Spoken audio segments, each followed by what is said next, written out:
Assalamualaikum warahmatullahi wabarakatuh. Perkenalkan, saya Kartika Sari, guru kelas 3 di SD Negeri Kanding, Korwil Cam Dindik Soma Gede, Kabupaten Banyumas, Jawa Tengah.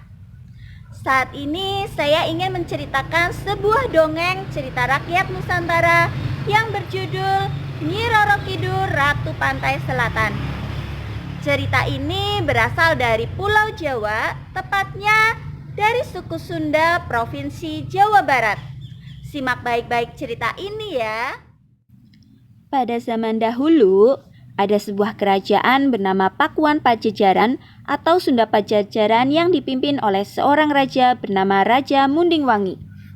Ia terkenal sebagai raja yang arif dan bijaksana.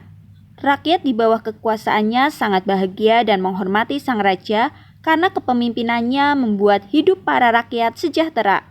Oleh karena itu, ia mendapat gelar sebagai Prabu Siliwangi ke-6. Raja Mundingwangi memiliki seorang permaisuri bernama Dewi Rembulan.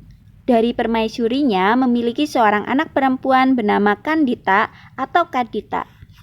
Putri Kandita merupakan seorang gadis yang sangat cantik jelita, baik hati dan memiliki sifat yang sama dengan ayahnya. Ia dijuluki Dewi Srengenge atau Dewi Matahari. Meskipun mempunyai seorang putri yang cantik, Raja Mundingwangi bersedih karena ia tidak memiliki putra yang dapat menggantikannya sebagai raja. Raja kemudian menikah dengan Dewi Mutiara dan mendapatkan putra dari pernikahan tersebut.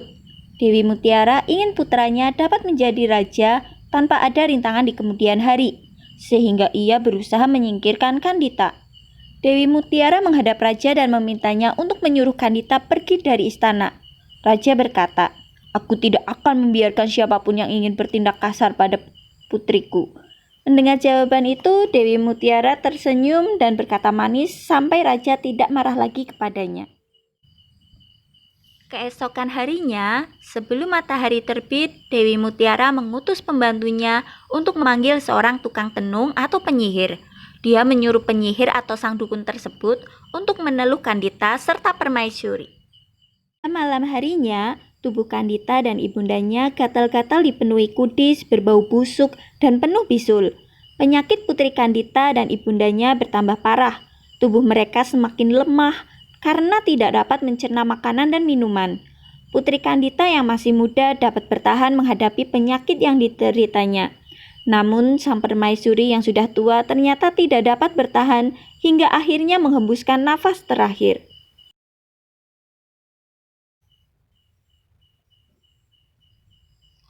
Putri Kandita dan raja sangat terpukul dengan meninggalnya permaisuri. Selama berhari-hari Raja Mundingwangi termenung sendirian. Ia merasa sangat bersedih karena orang yang paling dicintainya sudah meninggalkan dunia terlebih dahulu. Namun sang raja pun merasa sangat terpukul melihat kondisi Putri Kandita yang tidak menunjukkan tanda-tanda kesembuhannya. Raja mengundang banyak tabib untuk menyembuhkan Kandita serta sadar bahwa penyakit tersebut tidak wajar, pasti berasal dari guna-guna.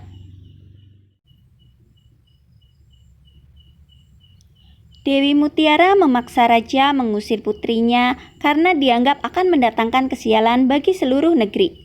"Masalah yang terjadi semakin rumit. Putrimu akan mendatangkan kesialan bagi seluruh negeri," kata Dewi Mutiara.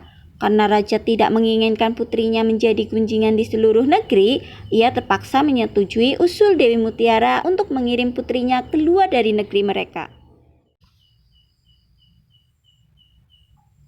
Tanpa sepengetahuan raja maupun anggota kerajaan yang lain, Putri Kandita yang mendengar pembicaraan tersebut sangat kecewa dan ia memutuskan untuk meninggalkan istana. Maka berangkatlah Kandita seorang diri, dalam suasana hati yang sedih, bingung, dan tidak menentu. Putri Kandita berjalan keluar dari istana tanpa tujuan yang pasti. Walaupun perasaannya sangatlah sedih, namun Kandita tidak memendam dan membenci orang yang membencinya. "Aku yakin Tuhan akan membalas atas semua yang menimpa diriku," ujar Kandita. Kandita pergi berkelana sendirian tanpa tujuan dan hampir tidak dapat menangis lagi.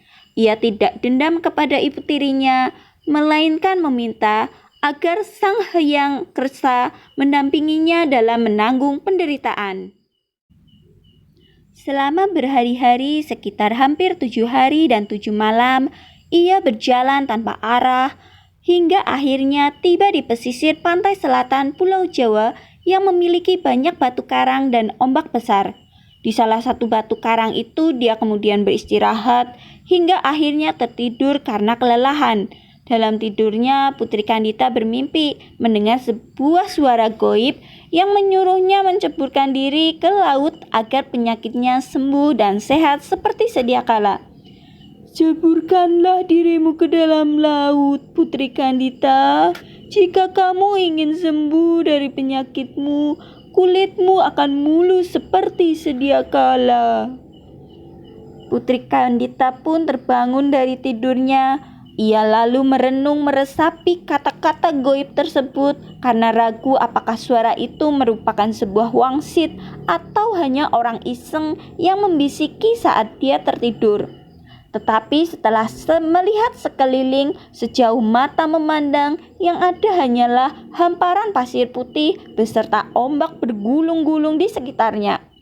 Oleh karena itu, yakinlah Putri Kandita bahwa suara goib tadi merupakan sebuah wangsit yang harus dia laksanakan demi kesembuhan dirinya.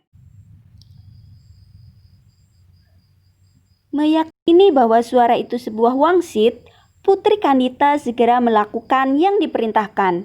Sangat ajaib, ketika menyentuh air, seluruh tubuh Putri Kandita yang dihinggapi penyakit kulit berangsur-angsur hilang dan menjadi mulus kembali. Bahkan jauh lebih cantik dari sebelumnya. Kesembuhan Putri Kandita tidak membuatnya kembali ke istana. Dia lebih memilih untuk menetap di pantai selatan dan berbaur dengan penduduk sekitar yang sebagian besar berprofesi sebagai nelayan. Sejak tinggal di sana, Putri Kandita sangat terkenal karena kecantikan yang ia miliki. Banyak pangeran dari berbagai kerajaan datang untuk melamarnya. Namun dari sekian banyak yang melamarnya, Putri Kandita sama sekali tidak tertarik. Sebagian dari mereka mundur karena Putri Kandita mengajukan persyaratan yang sangat sulit. Salah satunya adalah mengadu kesaktiannya di atas gelombang pantai. Namun hanya sebagian dari mereka yang mau menerima syarat tersebut. Ternyata dari sekian banyak lelaki yang beradu kesaktian, tak seorang pun mampu mengalahkan Putri Kandita. Mereka akhirnya menjadi pengikut setia yang selalu mengawal sang putri kemanapun dia pergi. Tak hanya itu, ia segera menguasai seluruh lautan dan isinya, serta mendirikan kerajaan yang megah, kokoh, indah, dan berwibawa, dengan ribuan pasukan yang senantiasa mendampinginya. Sejak itulah Putri Kandita dikenal sebagai Ratu Penguasa Laut Selatan Pulau Jawa, yaitu Nyi Roro Kidul, Ratu Pantai Selatan. Nah, begitulah ceritanya. Menarik bukan? Adapun nilai moral yang dapat diambil dari cerita ini antara lain, yang pertama, janganlah menyimpan dendam atau kebencian kepada siapapun, karena itu merupakan perbuatan yang tidak baik. Yang kedua, jika kita bersabar dan ikhlas atas segala yang kita alami, maka Tuhan akan membalas dengan yang jauh lebih baik. Yang ketiga, tetap berusaha dan berdoa karena di setiap kesulitan selalu ada harapan. Yang keempat, janganlah mencapai tujuan dengan cara-cara yang tidak baik, karena itu dapat menyakiti orang lain dan dilarang oleh agama. Yang kelima, selama kita senantiasa bersyukur atas nikmat yang diberikan Tuhan kepada kita, maka Tuhan akan terus menambah nikmat-Nya kepada kita. Yang keenam, janganlah membenci orang yang membenci kita. Dan yang terakhir, tetap terus berbuat kebaikan kepada siapapun, dimanapun, dan kapanpun. Semoga bermanfaat. Kurang lebihnya mohon maaf. Akhir kata, wabillahi taufik wal hidayah. Wassalamualaikum warahmatullahi wabarakatuh.